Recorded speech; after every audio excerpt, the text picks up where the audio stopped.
ఈరోజు మనతో ఉన్నారు స్పెషల్ గెస్ట్. బుడ్డోడైనా సరే బుర్రలో మొత్తం తెలివితేటలతో ఉన్న వ్యక్తి, ఉగ్రం, బాపట్ల ఎంపీ, ఇప్పుడు నెక్స్ట్ ఉప్పు కప్పు రొమ్ములో సినిమాలో చేస్తున్న లోహిత్తో ఈరోజు మనం ఉన్నాము. లోహిత్ నమస్తే. లోహిత్, ప్రజెంట్ ఏం సినిమా చేస్తున్నావు నువ్వు? ఇప్పుడు ప్రెసెంట్ ఏం లేవు, ఆల్రెడీ ఉప్పు కప్పు రంబు చేశాను. ఓకే, అది తప్పకుండా చూడాలి. ఇప్పుడు నెక్స్ట్ ఆడిషన్స్కి వెళ్తున్నాను, ఫోన్ చేస్తామన్నారు. ఇప్పుడు ఉప్పు కప్పు రొమ్ము సినిమా ఎలా ఉండబోతుంది? అది చాలా ఒరిజినల్ మూవీ, అది బాగుంటుంది, కామెడీ ఉంటుంది, తప్పకుండా చూడాలి. చూడాలనుకున్నావు. నీ నటన ఎలా ఉంటుంది దాంట్లో? నాదా బాగుంటుంది. నీ క్యారెక్టర్ ఏంటి? నా క్యారెక్టర్ అంటే సుహాస్ అన్నతో వాళ్ళతో వీళ్ళతో కామెడీ కామెడీ ఉంటుంది. అందరం ఒక బ్యాచ్లో ఉంటాం. దీంట్లో నీ పేరు ఏదో మిఠాయి అన్నట్టున్నారు. మిఠాయి చాలా జోక్గా ఉంది. దీంట్లో మిఠాయి అంటే నువ్వు చిన్న బుడ్డోడు అని చెప్పేసి నీకు మిఠాయి అని పాత్ర ఇచ్చారా ఏంటి? అంతే అనుకుంటా, నాకు కూడా తెలియదు. ఇక్కడ ప్రధానంగా ఇప్పుడు కీర్తి సురేష్ గారు నటిస్తున్నారు కదా, కీర్తి సురేష్తో నీకు ఎలాంటి అనుబంధం ఏర్పడింది? కీర్తి సురేష్ మ్యామ్తో చెప్పలేను. చాలా ఆమె మంచి ఫ్రెండ్లీగా ఉంటారు. ఫోటో అంటే వెంటనే ఇస్తారు, అన్నీ అడుగుతారు. తిన్నావా, ఏం తిన్నావు, ఏం కూర, రెడీనా, షూట్కి రెడీనా, అన్నీ అడుగుతారు.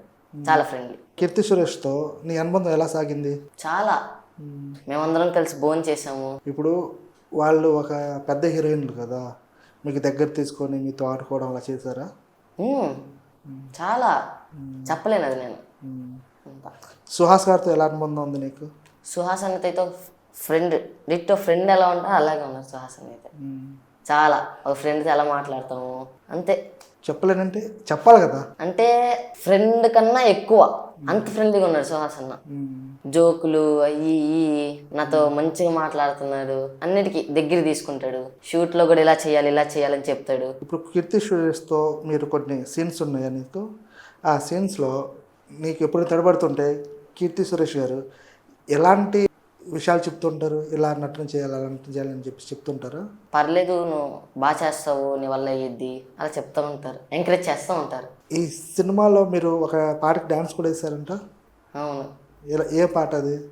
అంటే అది పాట కాదు, బ్యాక్గ్రౌండ్ మ్యూజిక్. అది మ్యూజిక్తో మేము డ్యాన్స్ చేస్తాం. ఇప్పుడు ఈ సినిమాలో ఎలాంటి సీన్స్ ఉంటాయి? అంటే ఈ సినిమా అనేది ఒక శ్మశానంలో కదా, అది బాగుంటుంది. సీన్స్ అంటే దానికి సంబంధించి శ్మశానం గురించి సంబంధించినవి ఉంటాయి. ఒక ఊర్లో శ్మశానం గురించి, శ్మశానంలో చోటు గురించి అందరు కొట్టుకుంటుంటారు, అలాగే దాన్ని ఎలా సాల్వ్ చేస్తారనేది సినిమా. ఈ సినిమాలో నీ క్యారెక్టర్ ఏంటి? అంటే ఇప్పుడు పెద్దోళ్ళతో చిన్నోళ్ళు తిరుగుతూ ఉంటారు బయట, మనం చూస్తే రోడ్డు మీద. అలా నేను పెద్దోళ్ళు అంటే సుహాస్ అన్న, ఇంకా రవితేజ అన్న, వాళ్ళతో కలిసి నేను బొడ్డో తిరుగుతూ ఉంటాను, వాళ్ళ ఫ్రెండ్స్ లాగా. వాళ్ళతో పాటు వాళ్ళు ఎక్కడికి వెళ్తే అక్కడికి. నీకు ఈ సినిమాకి రెమ్యునరేషన్స్ ఎంత ఇచ్చారు?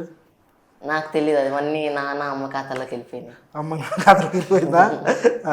ఇప్పుడు ప్రజెంట్ నెక్స్ట్ ప్రాజెక్ట్స్ ఎన్ని ఉన్నాయి నీకు? నెక్స్ట్ ప్రాజెక్ట్స్ అంటే ఆడిషన్స్కి వెళ్తున్నాను, వాళ్ళు ఫోన్ చేస్తున్నా అన్నారు. ఇప్పుడు జీ తెలుగు ఉంది కదా, జీ తెలుగు పిలిస్తే ఏమైనా ఈవెంట్స్కి వెళ్తున్నాను, ప్రోగ్రామ్స్ ఏమైనా ఈవెంట్స్ చేస్తున్నాను, డ్యాన్స్ అలాగా. నెక్స్ట్ ఇప్పుడు సుహాస్తో కానీ నెక్స్ట్ కీర్తి సురేష్తో కానీ యాక్ట్ చేయడం ఎలా అనిపించింది? చాలా, అంటే మళ్ళీ యాక్ట్ చేయాలనిపించింది. నాకు షూట్ అయ్యి వెళ్ళిపోయేటప్పుడు వాళ్ళందరిని వదిలి వెళ్ళాలనిపించలేదు. సుహాస్ అన్నని అందరం షూట్ అయిపోయిన తర్వాత అందరం ఒక ఫోటో దిగి బాయ్, మళ్ళీ ప్రీ రిలీజ్ ఈవెంట్లో కలుద్దాము అని చెప్పేసి అందరం బాయ్ చెప్పి వెళ్ళిపోయాం. నాకు వెళ్ళబుద్ది కాల వాళ్ళని వదిలేసి. మరి ప్రీ రిలీజ్ ఈవెంట్ ఎప్పుడు? ప్రీ రిలీజ్ ఈవెంట్ ఎప్పుడో తెలియదు, కానీ మొన్నే ట్రైలర్ లాంచ్ ఈవెంట్ జరిగింది. ఓకే. ప్రీ రిలీజ్ ఈవెంట్ ఎప్పుడో తెలియదు. మరి నీకు ఇప్పుడు రవితేజ ఇంకా పెద్ద పెద్ద నటులు ఉన్నారు కదా, వాళ్ళు అక్కడ ఎలా అనిపించింది? అక్కడ తారాగణం, పెద్ద తారాగణం ఉంటుంది, వాళ్ళ మధ్యలో నీకు ఎలా అనిపిస్తుంది నటనలో? అంటే ఇప్పుడు ఏదైనా డైలాగ్ ఇచ్చినా, యాక్టింగ్ ఏమన్నా ఇలా చెయ్యి అలా చేయని చెప్పినా కానీ చేస్తాము. మధ్యలో కట్ అని చెప్పిన తర్వాత మళ్ళీ జోకులు స్టార్ట్ అయిపోతాయి వెంటనే. అంటే భయం ఉంచరు, అలా ఫ్రీగా ఉండమంటారు, ఫ్రీగా ఉంటుంది. నేను కట్ చెప్తే కట్ అనే కాదు, మామూలుగా బ్రేక్ దొరికితే చాలు మాట్లాడతా, అన్నీ డిస్కస్ చేసుకుంటా అలా ఉంటుంది. డిస్కస్ మీతో ఓన్లీ డైరెక్టర్స్ చేస్తారా? ఇప్పుడు సుహాస్, కీర్తి సురేష్ లాంటి వాళ్ళు కూడా చేస్తుంటారు. సుహాస్ అన్న, కీర్తి సురేష్ మేడం. డైరెక్టర్ కూడా చేస్తుంది. ఈ సినిమాలు మొత్తం ఎన్ని పాటలు ఉంటాయి? పాటలు ఎన్ని ఉంటాయి నాకు కూడా తెలియదు. నువ్వు చిన్న చిన్న పిల్లోడి క్యారెక్టర్ నీకు ఇచ్చారా, మిఠాయి క్యారెక్టర్. ఈ మిఠాయి క్యారెక్టర్లో మొత్తం నవ్వుతూనే ఉండాలా, లేకపోతే ఏమన్నా ఇంకా కొంచెం గాంభీర్యంగా, లేకపోతే బాధతో ఉంటుందా సినిమా? నవ్వు ఉంటుంది, బాధ ఉంటుంది, అన్నీ ఉంటాయి ఇందులో. మరి ఈ సినిమా దేంట్లో రిలీజ్ అవుతుంది? ఇది ఓటీటీకి రిలీజ్ అవుతుంది, అమెజాన్ ప్రైమ్కి రిలీజ్ అవుతుంది July 4th. మరి మీ డైరెక్టర్స్ చెప్తారు కదా, మీరు ఫ్రీ రిలీజ్ ఈవెంట్కి వెళ్ళాలి, లేకపోతే మీరు చేస్తున్నారు మరి మొత్తం ఏంటంటే ఇప్పుడు ప్రచారం చేస్తుంటారు కదా, మీరు ఇన్స్టాలోనూ ఫేస్బుక్లో చెప్తున్నారు అందరు మీ ఫ్రెండ్స్కి? మరి చెప్తున్నాం, ఏమని చెప్తున్నారు? కంపల్సరీ చూడండి, బాగుంటుంది సినిమా, మీరు కంపల్సరీ చూడాలి, ఇది మీరు బాగా ఎంజాయ్ చేస్తారు, మీరు చూసి ఇంకోళ్ళకి చెప్పేలా ఉంటుంది సినిమా అలా. ఇప్పుడు ఈ సినిమాతో నీకు బూస్టప్ కొన్ని సినిమాలు వస్తాయని ఆలోచన ఉందా? ఉంది. నీ గతంలో నంది అవార్డ్స్ అవి వచ్చినాయి కదా, ఈ సినిమాలో ఏమైనా అవార్డు వచ్చిందని ఒక హోప్ ఏమైనా ఉందా? అది చెప్పలేం, వస్తే లేకపోతే లేదు.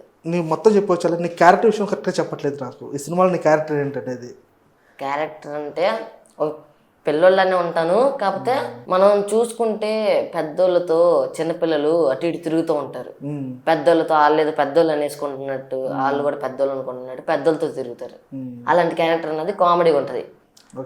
నా క్యారెక్టర్కి స్పెసిఫిక్ రీజన్ లేదు, ఎటు పడితే అటు తిరుగుతారు, ఎటు వెళ్తే అటు వెళ్తాను, అలా ఎటు పడితే అటు తిరుగుతూ ఉంటా. పెద్దోళ్ళతో కలిసి భోజనం చేయడం, వాళ్ళతో క్రికెట్ ఆడడం, గోల్ ఆట ఆడడం. నాకు సపరేట్ అదొక క్యారెక్టర్, దానికి కూడా ఒక స్టోరీ ఉంటుంది, అలా ఏం లేదు, ఎలా పడితే అలా నా ఇష్టం. నీకు బాబు మోహన్తో ఈ సినిమాలో ఎలాంటి సంబంధం ఏర్పడింది? యాక్చువల్గా బాబు మోహన్ సార్ నాకు డ్రామా జూనియర్ సీజన్ 6 మా సీజన్కి ఆయన జడ్జి. సో ఆయన నన్ను గుర్తుపట్టారు అక్కడ, నువ్వు లోహిత్ కదా, నువ్వు బాగా చేయాలి ఈ సినిమా, అలా చేయాలి ఇలా చేయాలి అని చెప్తా ఉన్నారు. ఇంకా బాగా ఎంకరేజ్ చేశారు ఆయన మెయిన్.